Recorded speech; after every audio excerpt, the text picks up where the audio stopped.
They told us the Andes were sleeping. They told us the mist was just condensation, not a shroud, but they didn't account for the collective consciousness of the herd. Welcome back to the shadows of the Altiplano, where the air is thin, the secrets are thick, and the fluff is lethal. It has been 5 years since the world witnessed the Alpaca Avalanche, an event the history books call a freak meteorological anomaly, but the survivors, they call it the Great Shearing. We are here to ask the question that keeps the wool industry lobbyists up at night. Did we learn nothing? Or are we simply waiting for the next soft, cuddly wave of annihilation to crest over the horizon? You see, an alpaca doesn't scream when it's angry. It stares. It stares with those large, unblinking cosmic voids they call eyes, waiting for you to forget that beneath that hypoallergenic exterior beats the heart of a prehistoric tactician. It began in the sleepy village of San Pedro, a place where the most exciting thing to happen in a decade was a particularly spicy batch of imp. Then came the humming, a low-frequency vibration that rattled the silver spoons in the cafes. It wasn't the tectonic plates shifting, it was a rhythmic, synchronized mastication. Thousands of alpacas had gathered on the ridgeline, silhouetted against a blood-orange moon like a fuzzy, long-necked army of the damned. They weren't grazing, they were positioning. The local authorities laughed it off, citing unusual migration patterns, but Old Man Rodriguez knew better. He saw the way they looked at the fences not as barriers, but as suggestions. When the first wave finally broke, it wasn't a roar of snow and ice. It was a silent, tumbling mass of beige, white, and mocha latte-colored fury. It was soft, it was adorable, and it was coming for everything we held dear.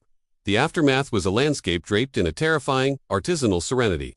Town squares were buried under 3 feet of premium-grade fiber, a suffocating blanket that dampened all sound, leaving the village in a deafening woolen hush. Search and rescue teams didn't look for rubble. They looked for the tips of ears poking through the fluff. It was the ultimate irony. Humanity, the apex predator, brought to its knees by the very creatures we'd spent centuries turning into novelty sweaters.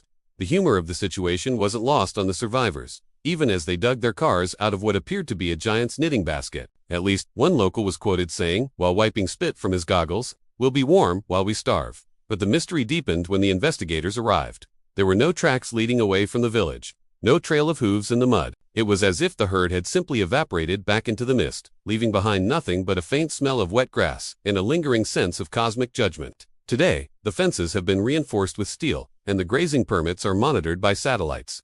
We tell ourselves we are safe. We tell ourselves that animals don't hold grudges, that the alpaca avalanche was a statistical fluke, a perfect storm of herbivore hormones and high-altitude pressure. But go to the ridgeline at dusk, listen past the wind. You can still hear it, that rhythmic, synchronized humming.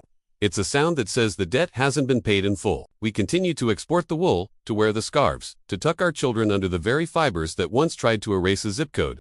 We are a species that thrives on denial, walking blindly into the fog while the watchers on the hill keep count. So, as you pull your favorite cardigan a little tighter tonight to ward off the chill, ask yourself, is that a loose thread, or is it a countdown? Because the herd is patient, the herd is observant, and the herd never forgets a face. If you felt the chill of the Altiplano and the weight of the wool douant, let the silence settle just yet. Hit that subscribe button and ring the bell to join our search for the truth behind history's strangest mysteries. The herd is always watching, and you won't want to miss our next descent into the unknown. So drop a comment below, letting us know if you think the avalanche was a fluke or a warning. Share this video with someone who values their sweaters a little too much. And remember, keep your eyes on the ridgeline, because the next chapter is already beginning to unravel.